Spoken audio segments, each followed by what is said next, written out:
It's bonded in there, it's melted, it won't come out. The set screw's out already. Here's the set screw.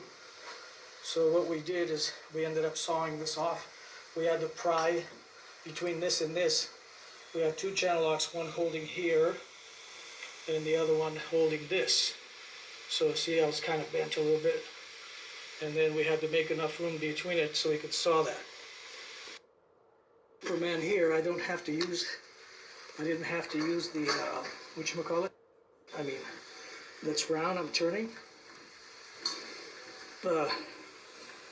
Superman here, I didn't have to use the, whatchamacallit?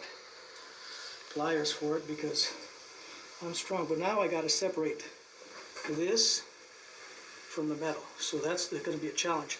There's a little place right here I could put something in and pull it out. So let's see. Let's go see how we can do this. I think we're almost done, buddy.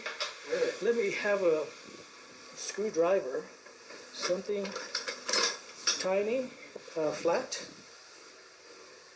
Let's see if we could just pop this loose here, in this area. See there? Be careful because you don't want